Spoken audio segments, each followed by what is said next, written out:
balita ngayong tanghali. Judge sa nalalabing kaso ni dating Senador Laila de Lima, pinag-i-inhibit ng DOJ panel.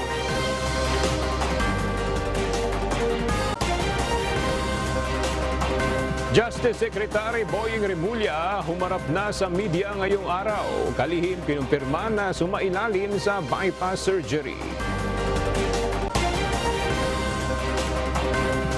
Office of the Vice President, iginiit na ginamit ng wasto ang confidential fund na napansin ng Commission on Audit. Posibleng kakulangan ng evacuation center sa Albay kapag lumala pa ang pag-aalboroto ng Bulkang Mayon, pinaghahandaan na.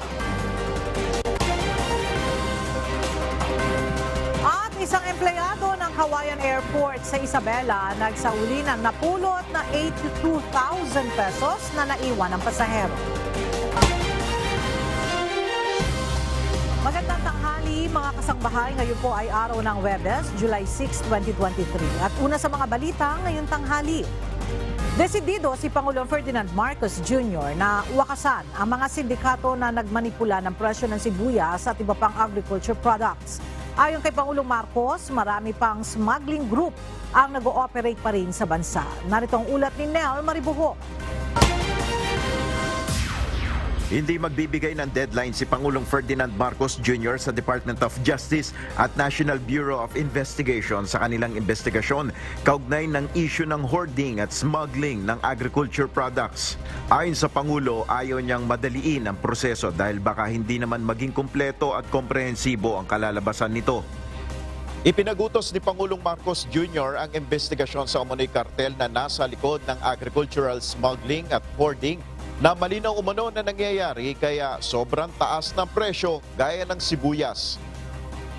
Ang utos ko sa DOJ at sa NBI sa kanila ay kailangan malaman ninyo na hindi lamang sa sibuyas, kung hindi pa sa mga sindikato, marami talagang sindikato na nag-cooperate pa para habulin na natin, matigil yung kanilang ginagawa. Ayon sa Pangulo, kailangang matukoy na ang mga grupong nasa likod nito na labis na nagpapahirap sa mga Pilipino. Kaya hindi natin basta't pabayaan ito dahil may ginugutom na Pilipino. May namamatay from starvation and poverty ang Pilipino dahil sa kanilang ginagawa. Kaya hindi maaari nilang ituloy yung kanilang ginagawa. At, tama na yan at titigilin na natin yung kanilang masasayang ginagawa dati. Inatasan rin ng Pangulo ang DOJ na bumuo ng task force na mag-iimbestiga at magpo-prosecute sa onion smuggling sa bansa. Sa isang pahayag, sinabi ng DOJ na makikipag-ugnayan sila sa mga ahensya ng pamahalaan gaya ng Bureau of Customs at Department of Agriculture para maresolba ang problemang ito. Tiniyak din ito na kaisa sila ng Pangulo sa pagnanais nitong wakasan ang onion smuggling sa bansa. Makakaasa din ng publiko na babalangkas sila ng mas matibay na border controls upang hindi na makapag-operate ang mga ganitong sindikato. Nel Maribuho, UNTV News and Rescue. Diyos ang aming sandigan, serbisyo publiko ang aming pinahalagahan. Ipinapaubaya ng Department of Labor and Employment sa Kongreso ang kapalaran ng isinusulong na 100 pisong legislative minimum wage. Ang nais lamang sana ng DOLE ay maging balanse at patas ito sa panig ng mga manggagawa at employer. Ang detalye sa ulat ni Gladys Tuawi. Hindi tututulan ng Department of Labor and Employment ang anumang mga hakbang para dagdagan pa ang sweldo ng mga manggagawa. Ito ay kahit hindi pa naipatutupad ang 40 pesos na aumento sa minimum wage earners sa National Capital Region. Ayon kay Undersecretary Benedicto Ernesto R. Bitonia Jr., nasa pagpapasya pa rin naman ng Kongreso kung aaprubahan ito. Kasi ang Congress naman ay talagang yan ang primary legislative and policy making body natin. So it will defer to the wisdom of Congress. Just as the Department of Labor and Employment also is making sure na yung ibinigay na mandato ng Kongreso din sa DOLE through the Regional Tripartite Wage and Productivity Boards at National Wage and Productivity Commission ay kailangan ipatupad ng maayos. Bagaman hindi kontra ang DOLE sa panukalang 100 pisong legislative minimum wage increase, kailangang tiyakin din na ito ay balanse sa pangangailangan ng mga namumuhunan o employer at ng mga empleyado. Ayon pa kay Undersecretary Bitonio, bukod sa minimum wage mechanism, may iba pang pamamaraan upang madagdagan ang sahod ng mga manggagawa. Kabilang narito ang pakikipag-usap ng mga manggagawa sa kanilang mga empleyado upang maipaabot ang kanilang mga pangangailangan. Meron tayong tinatawag na plant level or enterprise level mechanisms na kung saan mas maayos na mag-uusap yung dalawang panig, mga manggagawa doon at saka yung kanilang employer. And there is another more formal mechanism to do that, yung tinatawag natin na collective bargaining. Kung meron kang union, yung union ay pwedeng mag-propose sa management at pag-uusapan nila kung pwedeng magbigay ng aumento yung management at kung magkano. Ayon kay Undersecretary Bitonio, bukod sa usaping minimum wage, iba't ibang programa din ang ginagawa ng DOLE na makatutulong sa mga Filipino worker at employers. Kabilang narito ang pag-uorganisa ng technical at vocational courses upang magkaroon ng sapat na kakayanan at kaalaman ang mga manggagawa at marami pang iba. Gladys Tuwabi, UNTV News and Rescue. Diyos ang aming sandigan, serbisyo publiko ang aming pinahahalagahan.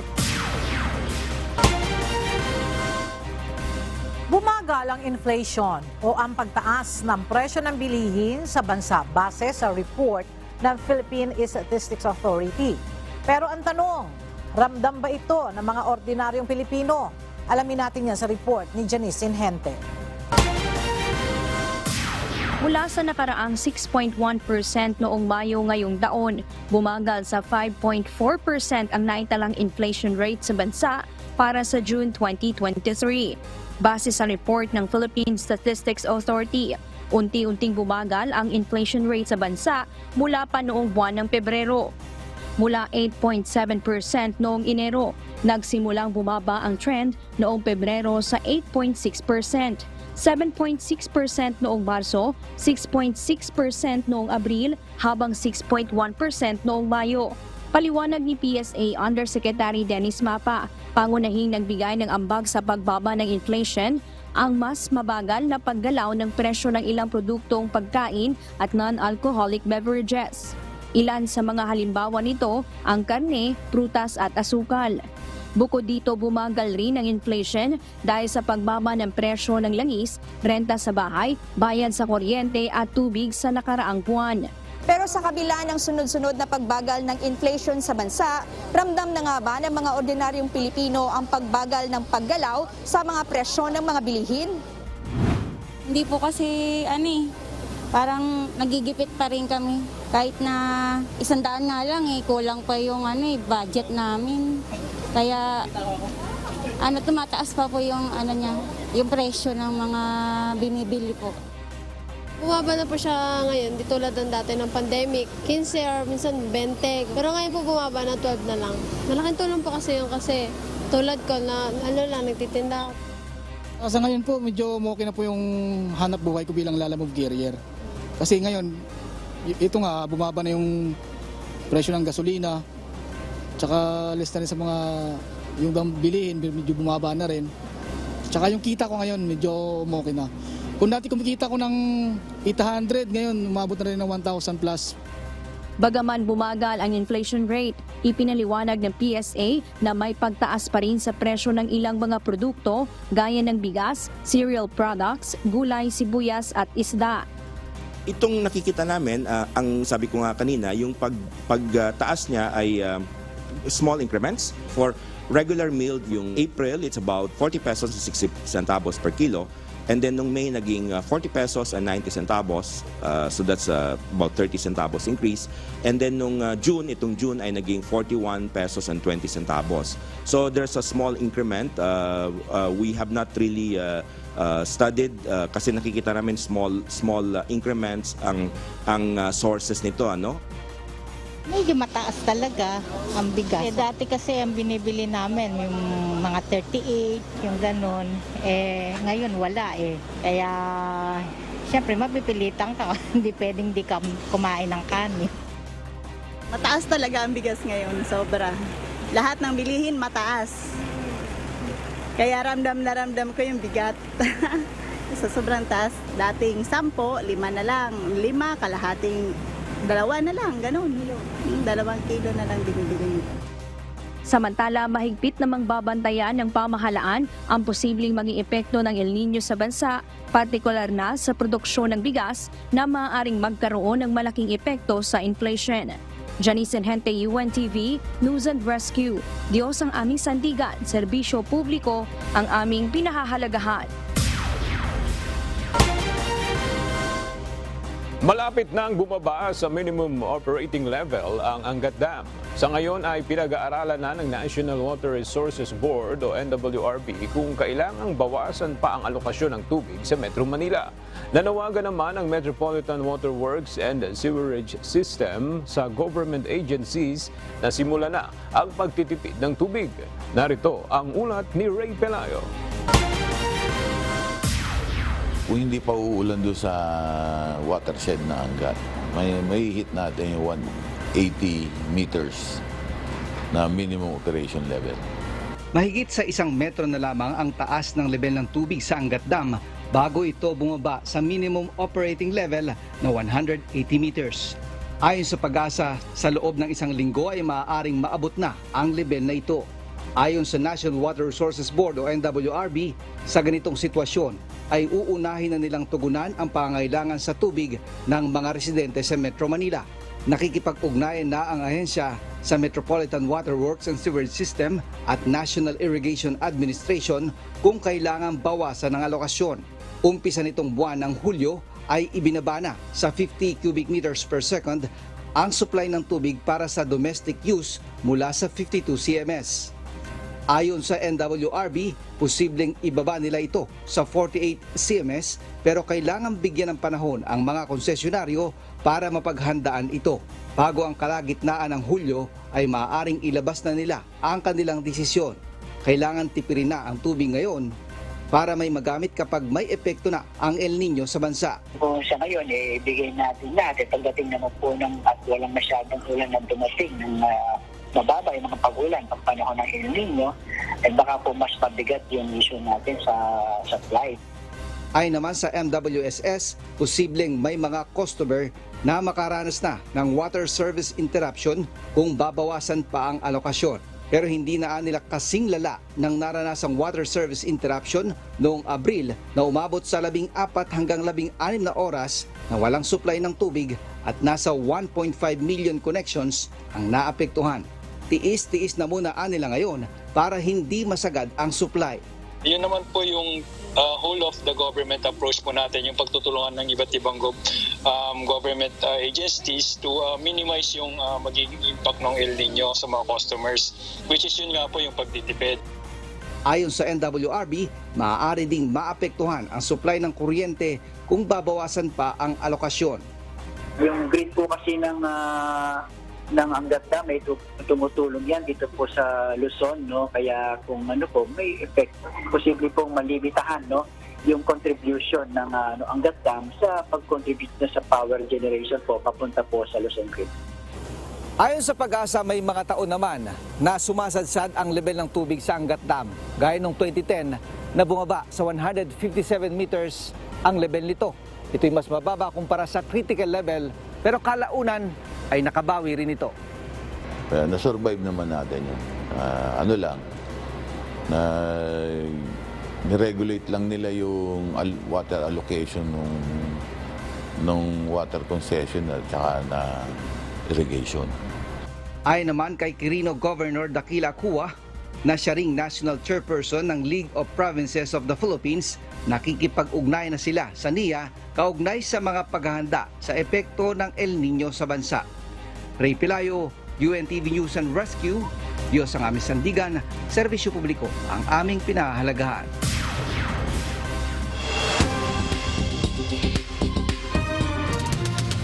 Roundup Balita. Ipinag-utos ni Pangulong Ferdinand Marcos Jr. ang mas mabilis na proseso sa paglalabas ng permit para sa konstruksyon ng mga telco at internet infrastructure sa bansa. Sa ilalim ng Executive Order No. 32, dapat na bumuo ng isang pinadaling set of guidelines para sa paglalabas ng permit o mga dokumento para dito. Sakop ng kautusan ang lahat ng national government agencies, kabilang ang government-owned o controlled corporations, maging ang local government units na involved sa issuances ng permits, lisensya, clearances, certifications at authorizations.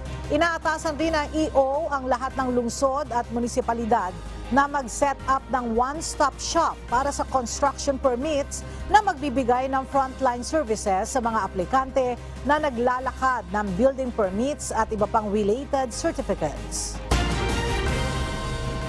Iginiit ng Office of the Vice President na ginamit nila ng tama ang kanilang confidential fund alinsunod sa itinakdang guidelines ng gobyerno. Ito ang tugon ng OBP sa inilabas na report ng Commission on Audit kung saan napuna ang nasa 125 million pesos na confidential funds na ginastos ng opisina ng Vice Presidente. Base sa report ng COA, tumaas sa 125 million pesos ang confidential funds ng OBP sa ilalim ng pamumuno ni Vice President Sara Duterte mula sa zero confidential expenses sa panahon ni dating VP Leni Robredo. Nilinaw naman ang kasalukuyang OBP na mas maliit ang pondo na kanilang nakuha sa ilalim ng 2022 General Appropriations Act kung kaya't naging limitado ang kanilang budget para sa pagbibigay ng financial assistance at subsidy para sa taong 2022 kumpara noong 2021. Plano ng Department of Foreign Affairs na mailunsad sa ikatlong quarter ng taong 2023 ang e-visa system para sa mga foreign traveler na bibisita sa Pilipinas. Sa pamamagitan nito, ayon sa DFA, maaari nang makapag-apply online ng Philippine Visa ang mga dayuhan na pupunta sa ating bansa, mapa-business o tourism ang pakay. Ayon sa DFA, kasalukuyan na itong idinidevelop katuwang ang Department of Information and Communications Technology o DICT. Inaasahan na nilang makatutulong ito upang mas marami pang mga foreigner ang mahikayat na bumisita ng Pilipinas. Nakasabat ang Bureau of Customs Port of Clark ng iligal na droga na itinago sa stainless na bread toaster nitong Lunes. Ang nasabing shipment ay galing ng Arizona, USA. Nagduda ang customs personnel matapos itong idaan sa X-ray scanning kung saan nakakita ng kahina-hinalang bagay. Kaya naman idinaan ito sa canine sniffing dog ng PIDEA na nagbigay naman ng indikasyon na mayroon itong iligal na droga. Nang buksan ang kahon, 4 na pakete ang tumambad sa BOC at PIDEA. Positibo na shabu ang laman nito matapos isailalim sa chemical laboratory analysis ng PIDEA. Tumitimbang ito ng 630 grams at nagkakahalaga ng 4.3 million pesos. Kaugnay nito, pinaigting pa ng BOC ang kanilang pag-inspeksyon sa mga pumapasok na bagahe. Pinagpapaliwanag ng Energy Regulatory Commission ng National Grid Corporation of the Philippines sa mga hindi tapos na proyekto nito. Nakasaad sa kautusan ng ERC na dapat bigyang katwiran ng NGCP kung bakit hindi pa nakukumpleto ang nasa 37 electrification and power transmission projects sa iba't ibang panig ng bansa. Binibigyan ng ERC ang NGCP ng 15 araw para magpaliwanag kung bakit hindi sila dapat patawan ng administrative penalty sa project delays. Una nang sinabi ng NGCP na naantala ang mga ito dahil sa COVID-19 pandemic restrictions at right-of-way issues. Porsigido si Albay Congressman Joey Salceda na paimbestigahan sa Kongreso ang posibleng anomalya sa likod ng inilabas na bagong slogan at campaign ad ng Department of Tourism. Sa kabila nito ay handa umano ang kongresista na tulungang makabawi ang kagawaran. Narito ang report ni Ryan Lacanlale. Matapos punahin ang Department of Tourism dahil sa inilabas na bagong promotional video, handa naman ngayon si Albay Representative Joey Salceda na tulungang makabawi ang kagawaran sa pagkakapahiya sa kapalpakan sa campaign ad nito. Pursigido si Salceda bilang chairman ng House Committee on Ways and Means na imbestigahan sa Kongreso ang kontrobersiya sa likod ng bagong campaign slogan ng Love the Philippines. At isa sa bubusisiin dito ang budget ng DOT. Ayon kay Salceda, bagamat tumataas ang budget ng buong bansa ng 11.8% kada taon, pero ang DOT nasa 1.3% lamang ang itinataas. Alam mo ba, from 6% of total budget noong 2012, ang DOT, ngayon down to 2.4% of total budget. Wala ko sisisihin nyo pa. Maganda na rin lumabas yan para makita ng mga congressman, ng BBM, ng lahat po ng economic managers. Ayan, pinagtipid nyo. Kaya tuloy, yung footage ng ibang countries ang sinaksak. Isa rin sa titingnan ang pananagutan ng ad agency na kinontrata ng DOT. Ayon pa kay Salceda, malalaman sa investigasyon kung may anomalya sa naturang kontrata na pinawalang bisa na kasunod ng kontrobersiya. Pwede kasing hilingin sa committee hearing ang mga dokumento gaya ng mga tseke, voucher, bidding materials, maging ang mga records mula sa PhilGEPS o Philippines Government Electronic Procurement System. So we need to establish the case facts on this matter para we can make recommendation based on empirical data. Tinawag na lang din ni Salceda na overacting ang mga panawagang magbitiw sa pwesto si Secretary Cristina Frasco.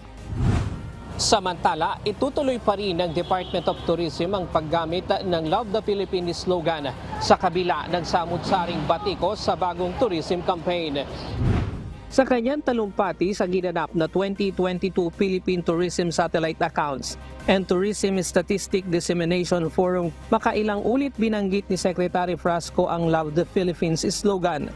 At maging ang bagong logo ay nakadisplay rin bilang background sa stage. Sa ambush interview, natanong sa kalihim kung itutuloy pa rin ang paggamit ng controversial na tourism slogan at dagli itong sumagot na evident o malinaw ito sa kanyang talumpati. Ryan Lacadlale, UNTV News and Rescue. Diyos ang aming sandigan, serbisyo publiko ang aming pinahahalagahan. Nagturuan ang ilang security officer ng National Bureau of Investigation o NBI sa Senado kasunod ng pag-amin ng high-profile inmate na si Jad Dera na makailang beses na itong nakalalabas ng detention facility. Ang detalye sa ulat ni Horlene Delgado.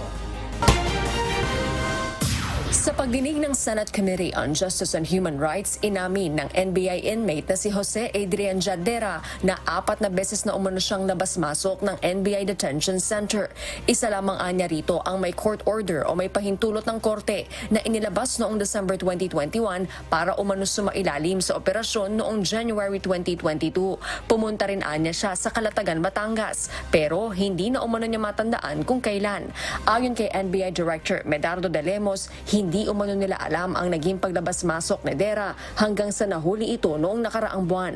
4 na taon nang nakakulong si Dera dahil sa kasong murder at kapwa-akusado sa drug case ni dating Senador Laila de Lima. Nang may tinransfer po sa Cavite, sumama po ako. Anong sabihin sumama ka? Nakisabay ka? Gano'n? Joyride? Opo. So tinransfer sa Cavite, sumama ka kasi siguro fresh air, ganon. Ayun, March. So March, lumabas siya, nag-joyride, hindi kayo na-inform director. June 15, nagpunta ng Infant, pagkatapos, tama ba, Infant, tapos nag-restaurant. Sa restaurant yun? Sa Makati po. Ayun, ito rin yung mga kasama mo? Opo. Yes po. Sa Tagaytay sila rin? Yes po. Nag-restaurant kayo sa Tagaytay? Bulalo? Sa Bulalo po yun. Pero hinala ni Senator Ronald Bato de la Rosa, hindi lamang 4 na beses na nakalabas si Dera. Batay din kasi sa paglalahad ni Dera, lumalabas na 6 na beses siyang nakalabas ng pasilidad. Sasabi po ako sa bisor, tapos ang bisor po magsasabi po sa hepe. Sinong bisor? Bisor Randy Godoy po. Siya na po ang magsasabi po sa hepe po. Sinong hepe? Si Chief Piuto po. Ha? Chief Piuto po. Sasabihin po kung okay po o hindi po. Without any consideration. Wala kang binibigay na pera, basta yun lang. Magpaalam ka, labas na lang. Opo, wala po. Ikaw lang? Opo, Anong meron ka? Bakit special ka masyado? wala naman po, Your Honor. O pwede ba wala? Pero nagturuan ang tinuturong bisor ni Dera na si Randy Godoy at ang dating hepe ng NBI Security Management Section na si Adrian Feudo kung sino ang nagpahintulot na makalabas ito ng NBI facility. Hindi po ako ang nagbigay ng approval. Sino? Yung chief po namin. Ang request po kasi hindi lahat po dumadaan din sa akin.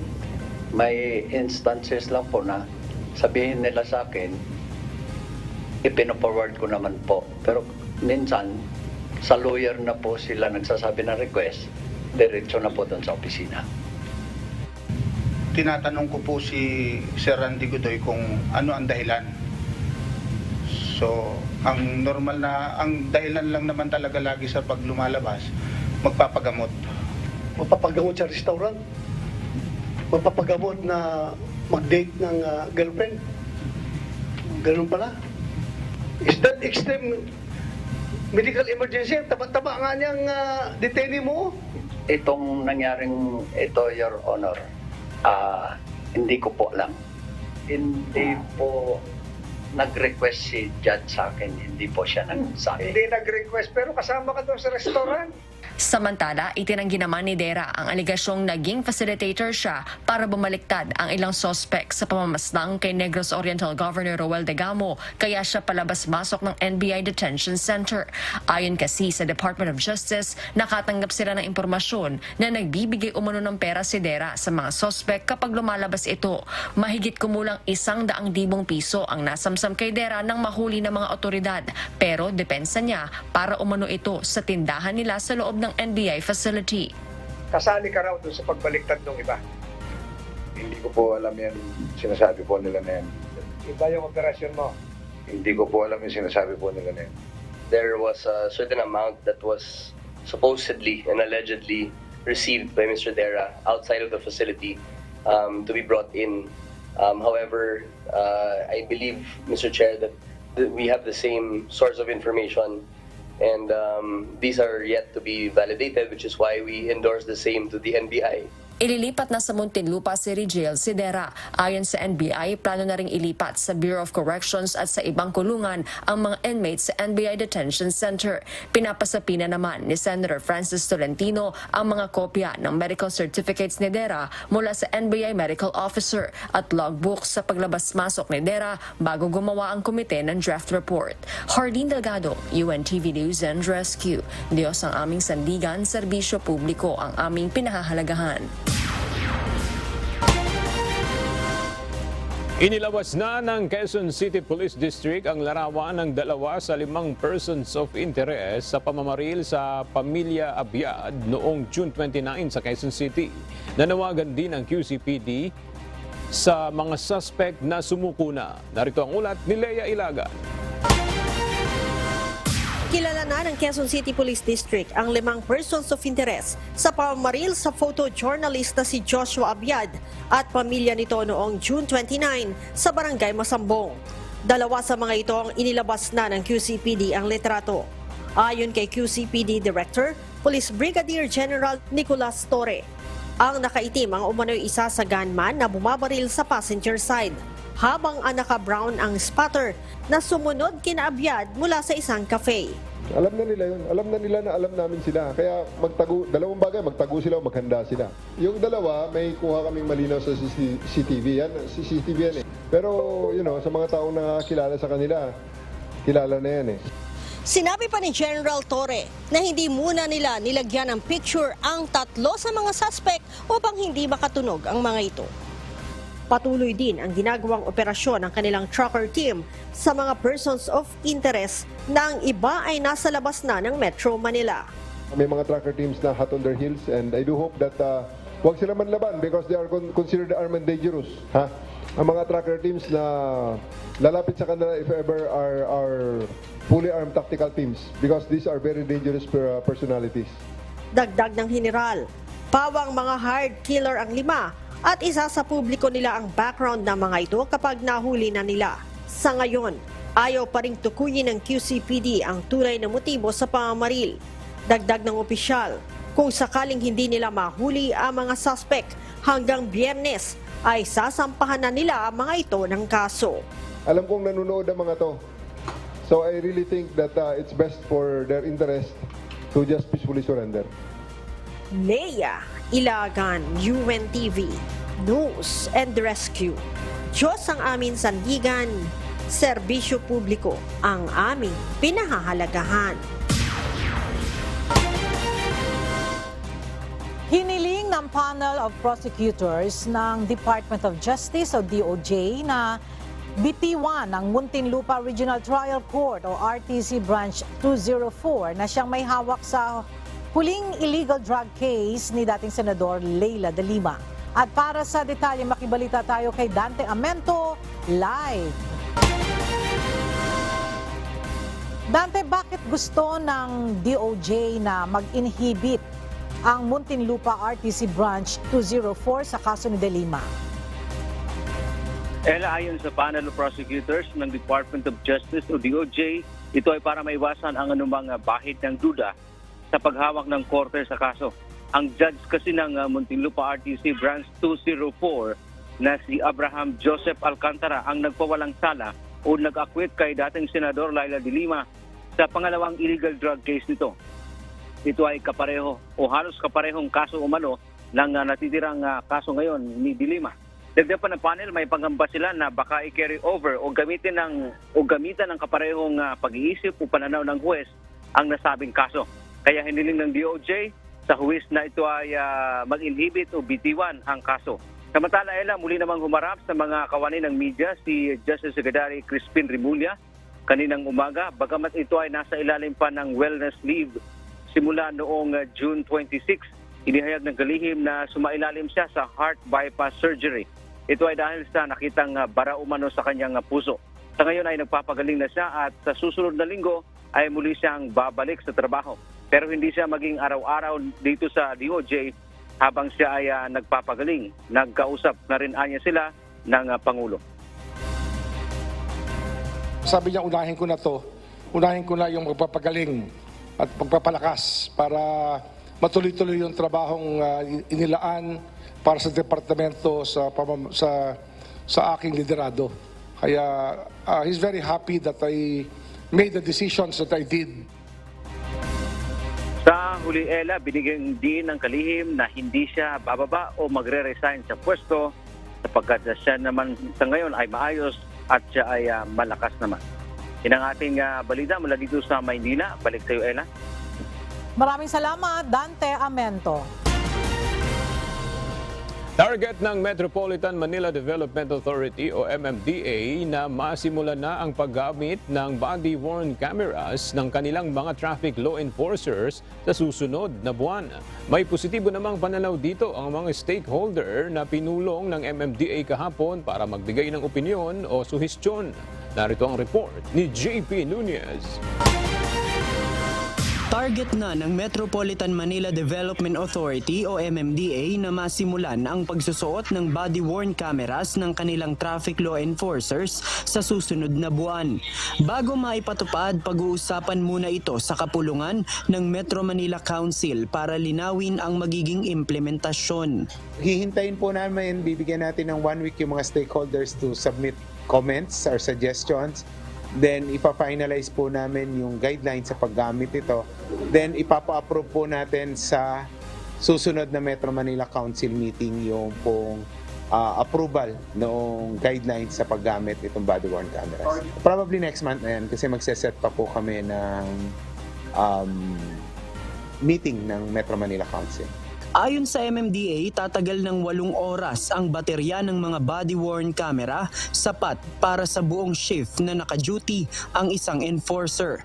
Imo-monitor ng MMDA sa kanilang command center ang live video at audio ng body-worn camera. Mayroon rin itong geo-mapping ng MMDA kung saan aktwal na makikita kung talagang nakadeploy sa kanilang pwesto ang traffic law enforcer. Sa pamamagitan nito, walaan nilang magiging puwang ang pangungutong sa mga motoristang mahuhuling lalabag sa batas trapiko. Ang purpose po nito, unang-una ay maiwasan yung korupsyon yung pangungutong po. Pangalawa, protection po ito sa ating mga riding public, lalo-lalo na sa mga nagmamaneho dahil kung sakaling sa palagay po ng ating mga motorista na hindi tama yung pagkakahuli sa kanya, even yung manner ng pagkakahuli sa kanya, ay pwede pong magamit itong ebidensya, itong mga footages po na ito. Ang mga footage na makukuha sa body-worn cameras ay magkakaroon ng magkaibang sistema sa pag-upload. Nasa storage na mas mabilis ma-retrieve ang mga video na nais maikontesta ng isang motorista. Habang nasa storage naman na mabilis burahin ang mga kuha na hindi na ikokontesta. Ayon sa MMDA, nagkakahalaga ng 60,000 pesos ang isang unit ng body-worn camera kasama na ang subscription nito para makapagbato ng live video. 24 million pesos naman ang inilaang pondo para sa pagbili ng mga unit nito. 120 units na ang hawak ng MMDA at plano pa nilang dagdagan ito ng 20 piraso. Samantala, naipresenta na ito ng MMDA sa mga stakeholder kahapon. Kabilang na ang mga transport group, ride-hailing app companies, motorcycle riders at automobile associations, PNP Highway Patrol Group at traffic management ng mga lokal na pamahalaan sa Metro Manila para sa kanilang mga suwestyon at komento. Sa pagpupulong, nagbigay ng positibong pahayag ang Pasang Mazda na nakaranas umano ng pahirapang sistema sa pagkontesta sa traffic violation dahil walang ebidensya gaya ng kuha ng body-worn camera. Karamihan po nangyayari sa labas, sa ibaba. Walang kalaban-laban ng mga driver pag sinabing arrogante ka. Arrogant driver ka. I-contest mo sa adjudication, talo ka na. JP Nunez, UNTV, News and Rescue. Diyos ang aming sandigan, serbisyo publiko ang aming pinahahalagahan. Nakita sa isang pag-aaral na kontaminado ng microplastic ang tubig sa Laguna Lake. Sinasabing nagmula ang mga ito sa face mask at iba pang produktong plastic na napunta sa lawa ng Laguna. Mula sa Quezon City, alamin natin na detalye kay Ray Pelayo, live. Ray, ano ba itong microplastic at paano ito napunta sa Laguna Lake? Ang microplastic o yung mga durog o sobrang liliit na ito na mga piraso ng plastic. Ayon kay Dr. Hernando Bacosa ng Mindanao State University Iligan Institute of Technology, isa na itong emerging pollutant na ngayon ay dapat na pagtuunan ng pansin. At base sa ginawang pag-aaral ng team ni Dr. Bacosa, kumuha sila ng water samples sa 10 istasyon na kanilang inilagay sa iba't ibang lugar sa Laguna Lake. Lumabas na resulta ng laboratory test na may pinakamaraming microplastic sa west part ng lawa kung saan umabot sa 20 microplastic per cubic meter. Ito yung lugar na nasa banda ng Muntinlupa at Taguig. Narito ang bahagi ng ating panayam kay Dr. Hernando Bacosa. So that is also consistent with our hypothesis na because Western Bay is highly populated and also in terms of economic activities, nandiyan yung mga industrial activities and shall we say major economic activities na possible na mag-dispose ng waste containing microplastics. Nasa 12 magkakaibang klase ng microplastic ang kanilang nakuha na posibleng galing sa mga plastic bottle, plastic bag at iba pang mga packaging containers. Ayon kay Dr. Bacosa, posibleng nanggaling din sa ang microplastic sa mga ginamit na face mask. Di ba nakita natin marami tayong face mask na yung parang surgical mask na blue. So, inanalyze po natin yung face mask na yan. Ang material niya po is polypropylene. And then, base sa ating pag-aaral, 30% ng microplastic is polypropylene. So, possible po na yung mga himulbol na yon, yung mga fiber, could come from the mask na ginamit natin. Ayon kay Dr. Bacosa, may mga dapat pang isagawang susunod na mga pag-aaral para malaman kung ano ang epekto naman ng microplastic sa mga isda at sa kalusugan ng publiko. Ang tanong, ang tilapia at bangus ba natin ay contaminated na rin ng microplastics? At syempre, posible bang yung microplastic ay nakakain na rin natin from the fish we eat? Bukod sa microplastic, Anya, ay dapat ding pag-aralan ang mas maliliit na bahagi ng plastic na tinatawag naman na nanoplastic. Mahalagaan niya na matiyak na ligtas ang tubig na kinukuha sa Laguna Lake ng mga konsesyonaryo. So possible po na yung ating water supply could be contaminated kasi nga yung microplastic posible lang ma-filter. Pero po yung mas maliliit na nanoplastic ay mahirap yung i-filter ng ating water provider. Yun po yung mga questions na ating gustong i-raise kung napifilter ba nila yung nanoplastic. Ayon kay Dr. Bacosa, mapanganib sa kalusugan ang microplastic kung makakain o papasok sa katawan ng tao dahil maaari itong makapaminsala ng mga cell at internal organ gaya ng bato at atay. Sa ngayon ay nakikipag-ugnayan na ang grupo ni Dr. Bacosa sa DNR, LLDA at iba pang ahensya ng gobyerno para makagawa ng mga paraan na makatutulong na masolusyonan ang problema sa microplastic sa Laguna Lake.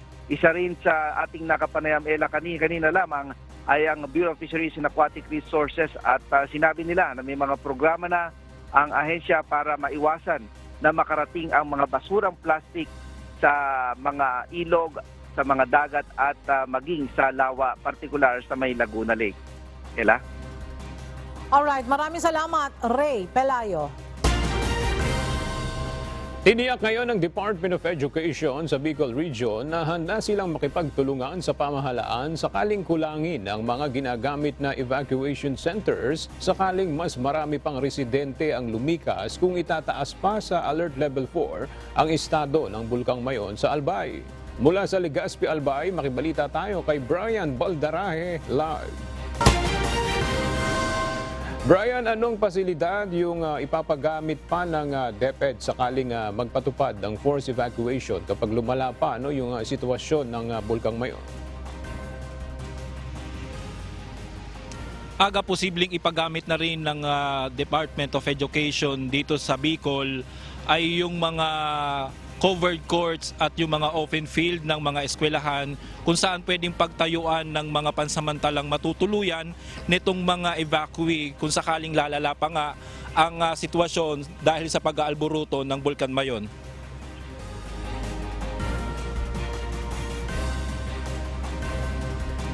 Nakahanda ang Department of Education Bicol na makipagtulungan sa mga local government unit kaugnay sa pagtugon sa karagdagang pasilidad na magagamit bilang evacuation center. Ayon sa DepEd, papayagan na rin nila magamit ang mga covered court sa loob ng mga eskwelahan. Tiniyak din ng ahensya na nakahanda itong ipagamit ang mga karagdagang classroom sakaling dumami pa ang mga evacuee dahil sa patuloy na pag-aalburuto ng Bulkan Mayon. Bukod dito, papayagan din nila magtayo ng mga designated tents sa mga open field area ng mga schools sakaling kulangin pa din ang mga classrooms. Kaugnay nito, siniguro din ng kagawaran na nakahanda ang ahensya para tugunan ang pag-aaral ng mga estudyanteng maapektuhan sakaling itaas sa Alert Level 4 status ang Mount Mayon. Magpapatupad din muna ng blended learning system ang ahensya sakaling umabot pa sa susunod na pasukan ang mga displaced families sa mga evacuation center. Sa ngayon, aabot na sa 230 na mga classroom ang naka-ocupa at ginagamit ngayon bilang evacuation center dahil sa pag-aalburuto ng Bulkan Mayon. Samantala, aga tuloy-tuloy pa din ang volcanic tremor na naitala ng FIVOC sa Bulkan Mayon. 243 rockfall events din ang naobserbahan ng ahensya sa loob ng 24 na oras. May 7 na dome collapse at 2 lava front collapse, pyroclastic density current o PDZ na nangyari sa Mount Mayon. Habang merong 1,621 naman na sulfur dioxide ang ibinugarin ng Mayon sa Magdamag. Aga. Maraming salamat, Brian Baldarahe.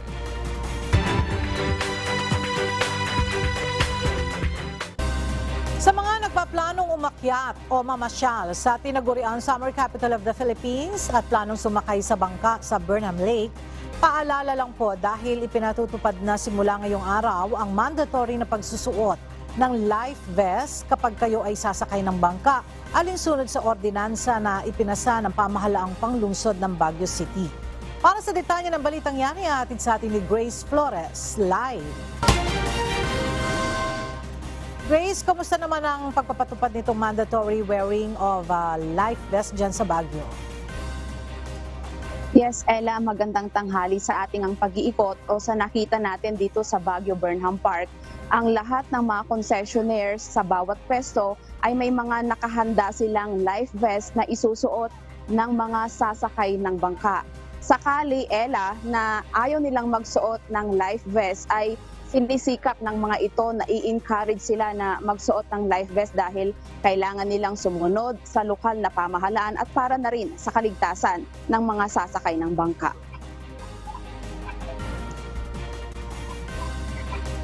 March ngayong taon nang bumaliktad ang isang Swan Ship tourist rowboat sa Burnham Lake na sinakyan ng 7 turista. Ito ang dahilan kaya isinulong ang ordinansang nagmamandato sa paggamit ng life vest kung sasakay ng bangka sa Burnham Lake. Ang ordinansa ay inaprubahan noong June 2, 2023 at naging epektibo ito nitong June 27, 2023. Sakop ng ordinansa ang lahat ng sasakay ng bangka, mga concessionaires at mga operators. Hindi pinahihintulutang sumakay sa bawat bangka ang mga tatangging magsuot ng life vest.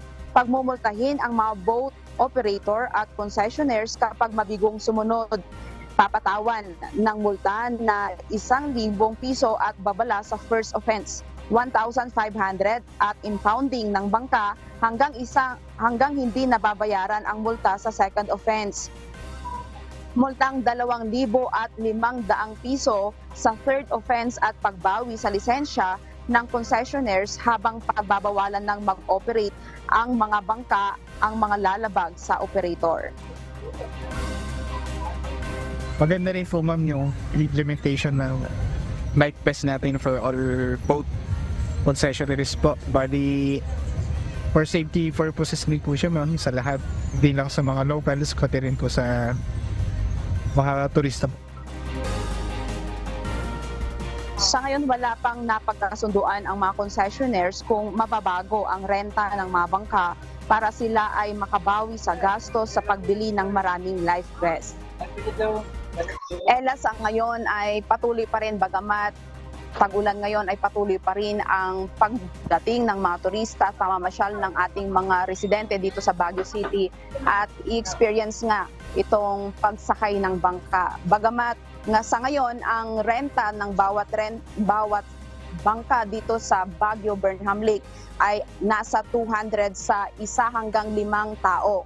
Ang 6 hanggang 7 naman na sasakay sa bawat bangka ay nagre-range ang renta ng 250 pesos. Yan muna ang balita. Balik sa'yo, Ella. Maraming salamat, Grace Flores. Sa layuning masolusyonan ang problema ng iligal na koneksyon ng tubig sa Iloilo City, inilunsad ngayong araw sa lungsod ang isang programa kung saan bibigyan ng hanggang 3,000 pesos cash incentives ang sinumang makapag-re-report ng illegal water connection. Mula sa Iloilo City, may report si Lalaine Moreno live. Lalaine, gaano ba karami yung mga nasasayag na tubig dyan sa Iloilo City na dulot nitong illegal water connection? Aga-ayon sa Metro Pacific Iloilo Water, umaabot sa 50% ang napupunta sa non-revenue water o ang tinatawag na mga nasasayang na tubig dahil sa illegal connection. Katumbas ito ng nasa 7 million liters ng tubig. Naglunsad ng tapik o tapnao ng illegal connection ang Metro Pacific Iloilo Water para masolusyonan ang illegal connection sa mga service areas nito, lalo na sa Iloilo City. Ito ay isang kampanya ng water distribution utility kontra non-revenue water o mga nasasayang na tubig. Sa ilalim ng programang ito, maaaring i-report ng publiko ang illegal water service connection sa mga commercial at industrial establishments. Ang mga magre-report ng kumpirmadong illegal connection ay makakatanggap ng cash incentives ng hanggang 3,000 piso. Kapag kumpirmado, makakatanggap ng 500 pesos ang informant at karagdagang 2,500 pesos kapag nakapagbayad na ang consumer o naging legal na ang kanyang koneksyon. Ilan sa mga maaaring maituturing na illegal connection ang tampered meters, bypass connection, double tapping at unregistered connection. Ayon sa Metro Pacific Iloilo Water, umaabot sa hanggang 50% ang non-revenue water o mga nasasayang na tubig dahil sa illegal connection. Katumbas ito ng 7 million liters na tubig. Ang MTIW ang nagsusupply ng tubig sa Iloilo City at 7 karatig-bayan nito. Ang TAPIC program AGA ay magtatagal hanggang katapusan ng July 2023 pero maaari pa itong ma-extend. Yan muna ating balita mula rito sa Iloilo City. Balik sa iyo, AGA. Maraming salamat, Lalaine Moreno. Nababahala ngayon ang Department of Health Region 3 hinggil sa patuloy na pagtaas ng kaso ng animal bite sa Central Luzon. Sa tala ng DOH, umabot na sa higit 60,000 ang bilang ng mga nakagat ng aso at pusa sa rehiyon ngayong taon lamang. Mula sa Malolos, Bulacan, makibalita tayo kay Nestor Torres live. Nestor, ano ang mga hakbang na ginagawa ng mga lokal na pamahalaan at DOH dyan sa Central Luzon para hindi na madagdagan pa ang mga kaso ng animal bites? Ella, sa kasalukuyan nga ay nalabas ngayon ng ordinansa ang iba't ibang barangay at munisipalidad sa 7 probinsya sa Central Luzon kung saan nga ay meron silang warning sa first offense, second offense ay 500 pesos, third offense ay 1,000 pesos na multa at dog impound naman sa lahat naman ng lalabag sa fourth offense. Ito ay aprobado ng Department of Health Region 3. Umakit na sa 60,834 ang nakagat ng aso at pusa sa Central Luzon sa pagpasok ng taon hanggang ngayong buwan ng Hunyo. Ayon sa Department of Health Region 3, may pataas na kaso ang Bulacan na 13,815. Pangalawa ang Pampanga na may 12,614. Pangatlo ang Nueva Ecija na 10,271. Pang-apat ang Tarlac na may 8,131 na kaso.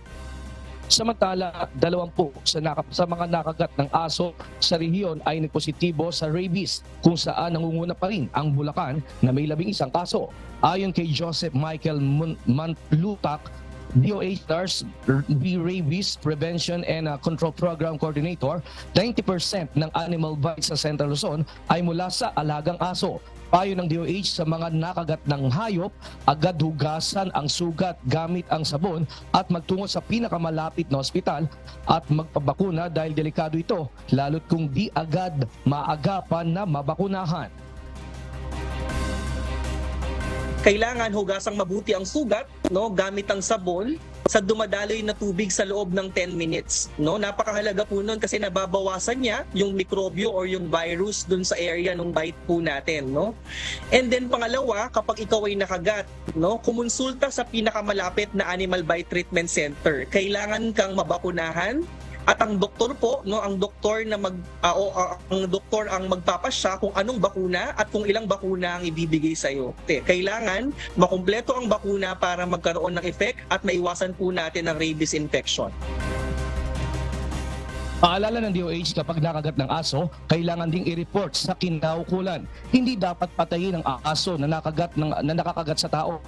Mahalaga na maikulong at obserbahan ito ng hanggang 14 na araw. Huwag papatayin at huwag pong kakainin yung aso. Halimbawa, sir, ang aso ay may rabies, no? Mamamatay yan within 10 to 14 days after nang nangagat. Okay, so kapag halimbawa within 10 to 14 days po nakita po natin na yan ay namatay, no, the more we have to push na makumpleto yung bakuna ng ating kliyente. Samantala, nagpapatayo na ang DOH Region 3 sa 7 probinsya ng 6 na isolation room sa malalaking public hospital para ito sa mga rabies infected ng sa gayon ay hindi na ito kailangang dalhin pa sa San Lazaro Hospital sa Maynila. At yung latest live mula dito sa Bulacan. Balik sa iyo. Ella? Maraming salamat, Nestor Torres.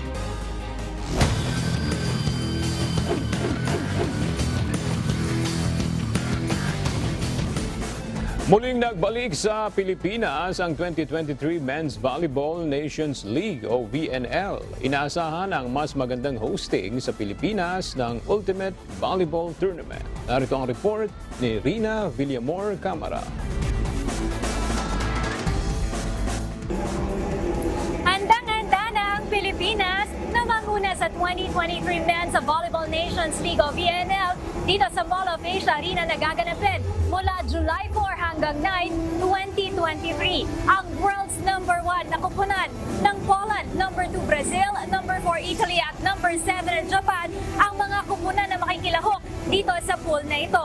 At ito ay isang magandang oportunidad para sa ating bansa para makapagdaos ng isang world-class competition.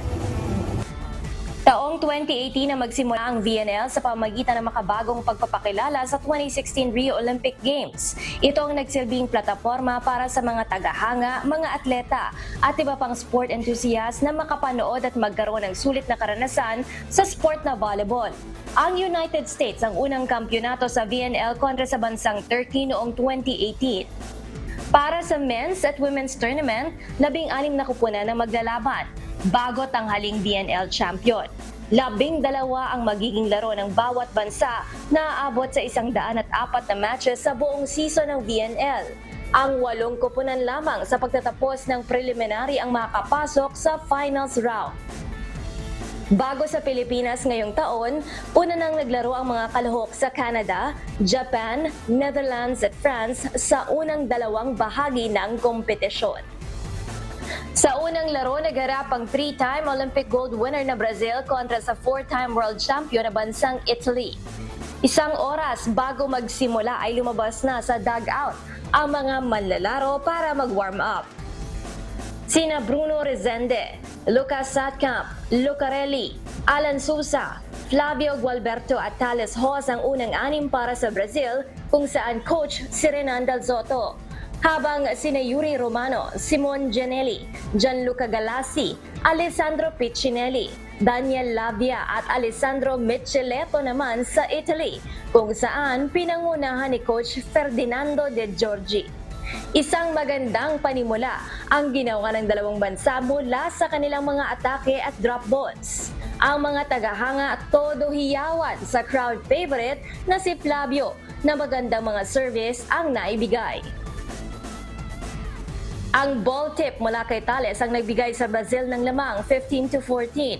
Ang isang mahusay na save mula kay Micheletto ang nagdala ng mga puntos para lapitan ang score ng Brazil 7-6. Sunod-sunod na puntos naman ang ipinamalas ng Italy at isang ace na mula kay Gianelli. Sa huling set, ang dalawang kupunan ay malakas na umatake nang mas malapit sa net at sinubukang mas maisave ang bola para manaig ang isang mahusay na rally. Ngunit sa huli, isinara ng Italy sa 4th set ang laban.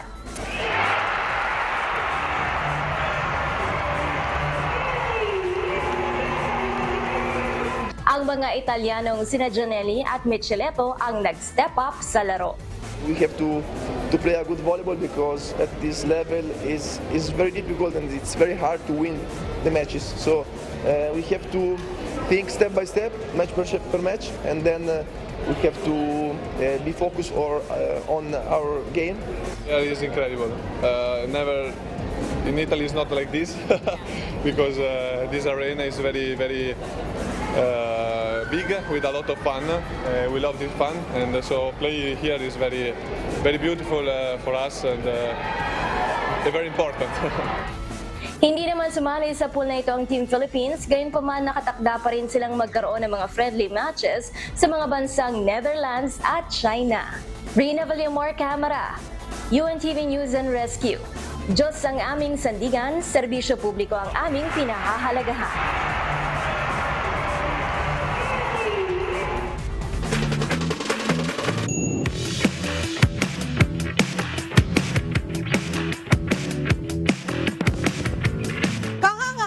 Ang katapatan na ipinakita ng isang empleyado sa Kawayan Airport sa Isabela matapos niyang ibalik ang napulot na pera na naiwan ng isang pasahero.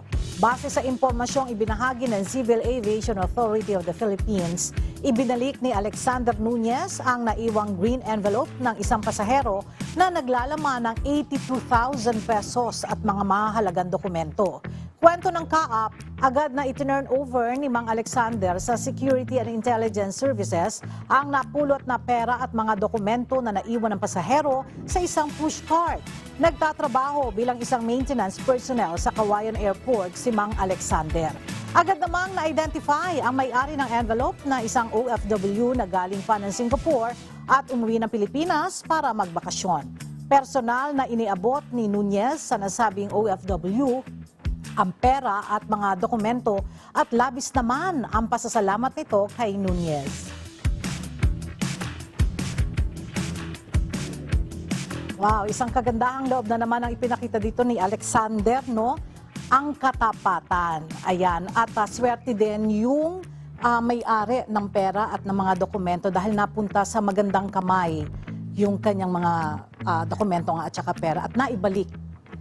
At sana nga ganito, Ella, no? Yung mga ganitong empleyado ay bigyan ng incentives, ano? Pagkilala, modelo kasi ito eh. Mga katapatang pagpapakita at pagpapractice ng malinis na budhi, ano? Kasi mahirap rin naman na nakakawa ka nga ng pera, gastusin mo, parang papakain mo. Ang hirap sa kalooban nun, ano? Nakuha mo na yung pera na yun, alam mo, sa hindi tamang paraan. Kaya saludo po tayo dito kay Mang Alexander. Tama yan, Aga, no? Dapat hindi naman sa lahat ng bagay dapat maging matapat ka, lalo na sa asawa, di ba? Pag tinanong ng babae yung asawa, saan ka galing? Kapatid mo ka agad, hindi yung bibigyan mo ng pansit. Di ba?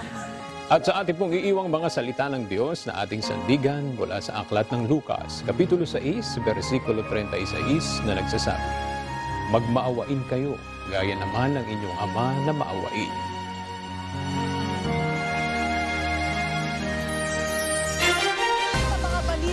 Aming tinutukan at inaksyonan dahil sa aming pagbabalita. Una, ang pagkalinga sa kapwa. TVC News, may balita saan mang panig ng daigdig. At dito sa UNTV, Diyos ang aming sandigan. Serbisyo publiko ang aming pinahahalagahan. Magandang tanghali.